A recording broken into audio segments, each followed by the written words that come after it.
Hey everybody, hope you had a good spring break. Welcome back to Distance Learning. So this week we're going to cover the motivation chapter in your textbook, which is going to cover things like the motivational theories, hunger, sex, and the need to belong are what we're going to cover for this. I'm actually sitting in my empty classroom with no students in the desks, looking at your celebrity brains. Very sad and miss you guys a lot.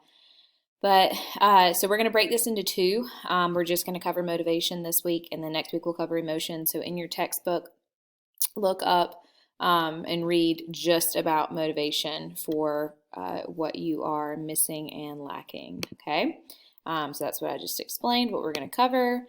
And let's get started. So bottom line for this unit, motivation, you know the term because a lot of you are lacking motivation right now to get your schoolwork done since you're not in the classroom and you're at home. But motivation is the need or desire that energizes or directs behavior. So anything that directs or drives any kind of behavior. Okay, there are 4 motivation theories, and you guys, for your assignment for this week, are filling out notes based off of this information. So this is what it looks like to begin with. Those are your 4 motivation theories: instinct theory, drive reduction theory, arousal theory, and Maslow's hierarchy of needs are 4 motivation theories that we are going to talk about. So let's get started with instinct theory and what that means for motivation, or why instinct drives behavior or motivates behavior. The word instinct you've heard before, mainly applied with animals. It's a fixed pattern throughout a species, and it is unlearned. If it is unlearned, that means you're born with the ability to do it. Like we talked about the ability for a baby, the rooting reflex. If a baby's cheek is touched, a human baby, if their cheek is touched, they automatically search to breastfeed. That reflex allowed us to survive. So that goes with instincts. So we have instincts in animals primarily, and then a few instincts in humans, things that are unlearned that motivate or drive behavior. And the image that you have here is a bird building a nest.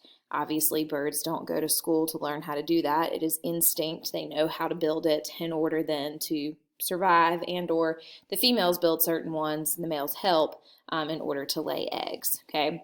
Instinct theory is not readily accepted and used a lot today. It is more replaced by the drive reduction theory. And drive reduction theory is what we more focus on today because it makes sense. Basically, we have a psychological need, and it creates an aroused state that drives an organism to reduce the need. So bottom line, we come back to that word that we've used 1,000 times in class, which is homeostasis. Our body loves to be at homeostasis, and when we get off kilter, we try to come back to homeostasis. So drive reduction theory is when we have a drive to reduce a need, we are going to do whatever that drive is. So here's examples here at the bottom. You have a need like for food and water, okay, that creates a drive like hunger or thirst. So you do the drive reducing behavior such as eating or drinking.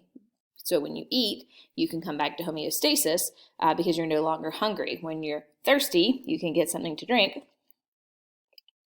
and that will put you back to homeostasis. Okay, hopefully that makes sense. There are incentives that will make a drive stronger.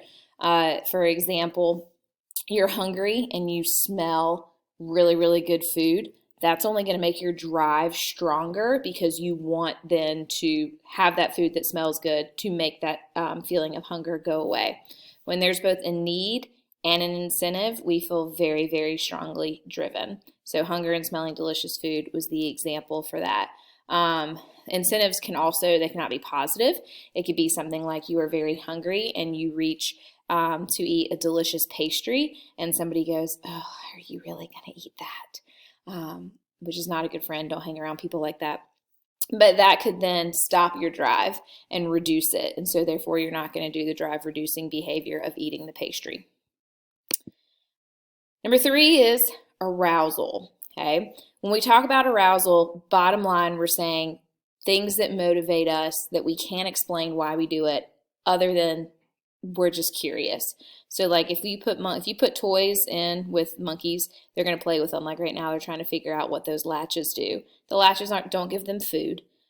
This is not an instinct behavior that they're born with. They just want to play. They're curious. And we have to focus on that as well as humans, because we do a lot of things that can only be explained just because we want arousal, which means we want to be entertained. We want to have something that stimulates us. So it does not fulfill any immediate psychological need. Like optimal arousal theory of motivation does not feed us, it does not give us water, it does not give us shelter. It's things that we do because we're curious. So like the reason why babies explore once they can crawl, monkeys are curious, why humans climb mountains. Hopefully you read the opening in your textbook about the famous hiker who sawed his arm off with a pocket knife. If you didn't do it, definitely read it. It's so cool. But once we have our biological needs met, we may want to experience stimulation, and so that's the optimum arousal theory. Too much stimulation, though, equals stress, which you guys are familiar with. Like you take too many AP classes, that's too much stimulation, and then therefore you are stressed. But you would be insanely bored if you're a smart kid like you guys are and you took classes that didn't stimulate you. So hopefully you've heard of a guy named Abraham Maslow. Abraham Maslow came up with a theory that is called Maslow's hierarchy of needs.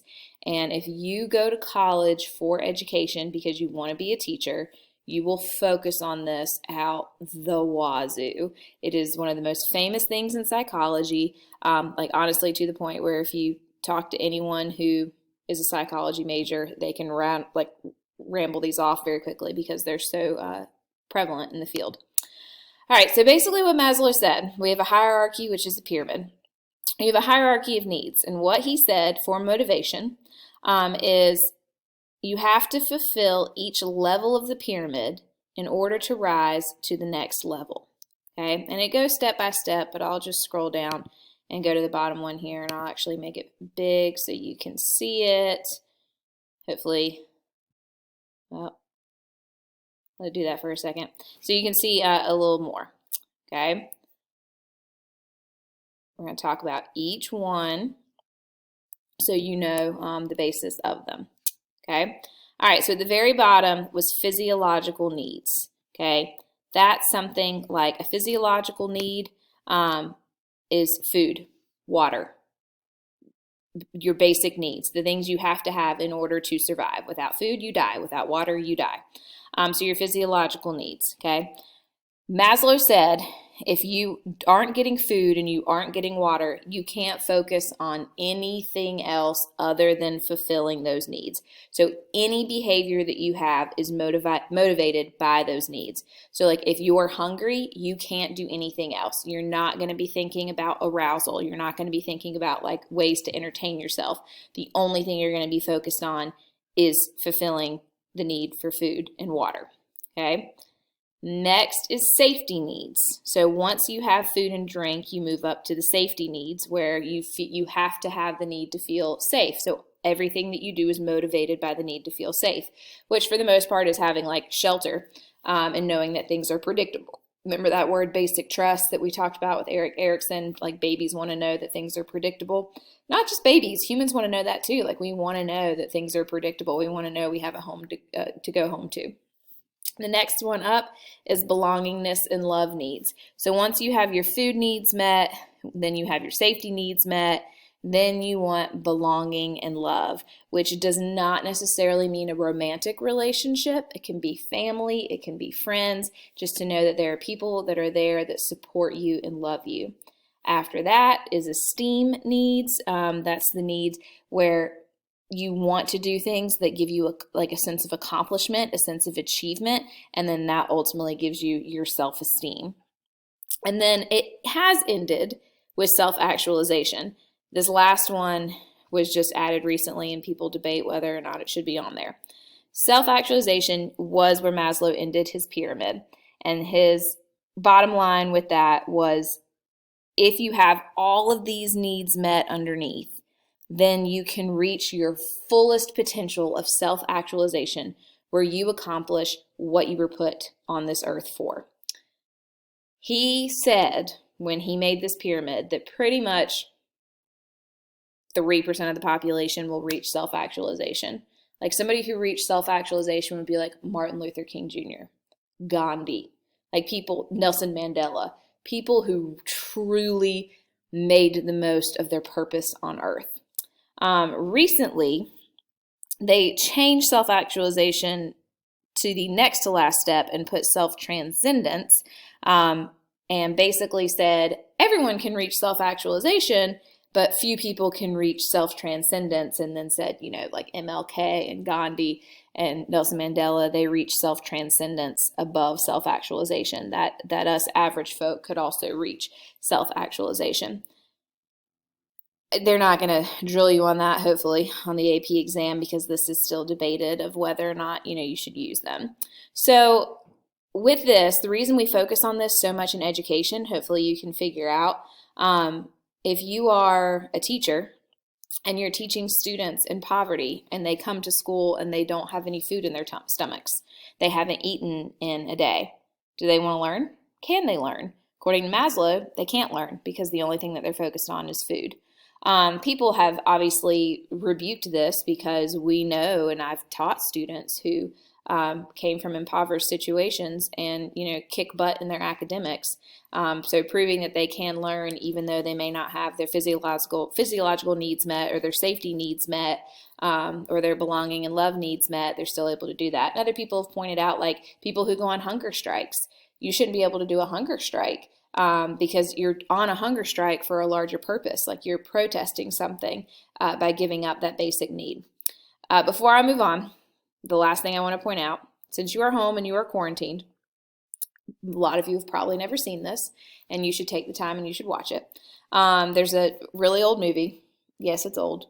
And by old, I mean like 90s or early 2000s. I can't remember which one. I think maybe late 90s. There's a movie called Castaway, and it's the famous movie with Tom Hanks where he makes the volleyball named Wilson for his friend. But anyway, the writers who did that movie wrote that movie off of Maslow's hierarchy of needs. They literally took Maslow's hierarchy of needs and made a script of this, like for this movie. So bottom line, Tom Hanks gets, he's in a plane crash and he's like the only survivor, and he gets stranded on a deserted island and he has to figure out how to survive. So he goes through each of these steps. Like the first thing that he has to figure out how to do is how to get food. So he figures out how he's going to get food, how he's going to collect water. Then he makes shelter.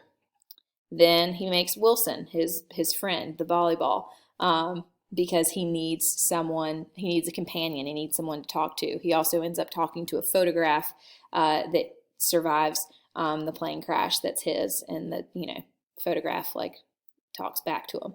And then he, in order to get to self-actualization, which is the point where he tries to escape the island on a raft, his esteem needs are fulfilled by the fact that he realizes that he has survived on this island alone for, X amount of days, months, and that, he should be able to do the next step, which is to try to leave. And him trying to leave the island is the self-actualization. So fabulous movie if you've never seen it.